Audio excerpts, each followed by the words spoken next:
అదే RTV app వార్తల్ని క్షణాల్లో చదివే అవకాశం ఉంటుంది. ఒక న్యూస్ పేపర్, ఒక టెలివిజన్ ఛానల్ మీ చేతుల్లో ఎప్పుడూ ఉంటాయి. గేమ్ చేంజర్ మూవీ కోసం అభిమానులు ఎంతో ఆసక్తిగా ఎదురుచూస్తున్నారు. 3 ఏళ్ల తర్వాత రామ్ చరణ్ పూర్తి స్థాయి హీరోగా నటిస్తున్న సినిమా కావడంతో ఫ్యాన్స్ చాలా ఎక్సైటింగ్ గా ఉన్నారు. 500 కోట్ల రూపాయల బడ్జెట్ తో నియమించిన ఈ సినిమా ఇటీవలే అమెరికాలో ప్రీ రిలీజ్ ఈవెంట్ జరుపుకుంది.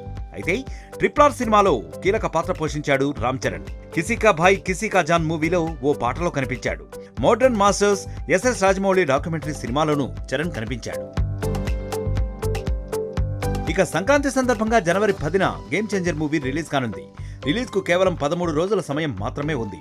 అయినా ఇప్పటివరకు ట్రైలర్ అప్డేట్ అవ్వలేదు. ట్రైలర్ ఎప్పుడు విడుదల చేస్తారోనని ఎదురు చూస్తున్న అభిమానులు అసహనాన్ని వ్యక్తం చేస్తున్నారు. దీంతో ఓ అభిమాని గేమ్ చేంజర్ పై మూవీ టీమ్ కు వార్నింగ్ ఇచ్చాడు. ఈ నెలాఖరు వరకు ట్రైలర్ అప్డేట్ ఇవ్వకపోయినా, న్యూ ఇయర్ సందర్భంగా ట్రైలర్ రిలీజ్ చేయకపోయినా తాను ఆత్మహత్య చేసుకుంటానన్నాడు. బ్రతికుంటే అందరితో కలిసి సినిమా చూస్తానని, చనిపోతే ఆత్మలా చూస్తానని, తన జీవితం గేమ్ చేంజర్ టీం చేతుల్లో ఉందని సోషల్ మీడియాలో ఒక ఇంట్రెస్టింగ్ లెటర్ ను షేర్ చేశాడు. ఇప్పుడు ఈ లెటర్ సోషల్ మీడియాలో వైరల్ గా మారింది. పోస్ట్ పై నెటిజన్లు పలు రకాలుగా స్పందిస్తున్నారు. ట్రైలర్ కోసం చనిపోవడం ఏంటిరా అంటూ ఇలాంటి వెర్రి ఆలోచనలు మానేయాలంటున్నారు. కొందరైతే, ఓరి బాబు, ఇప్పటికే ఇండస్ట్రీలో పెద్ద గోలం నడుస్తోంది, ఇప్పుడు నువ్వు లేని పెంట పెట్టకురా అంటూ కామెంట్స్ చేసేస్తున్నారు. మరిన్ని వీడియోస్ కోసం ఛానల్ ని సబ్స్క్రైబ్ చేయండి. లేటెస్ట్ అప్డేట్స్ కోసం వాట్సాప్ ఛానల్ ని ఫాలో అవ్వండి. ఆ లింక్ డిస్క్రిప్షన్ లో ఉంది.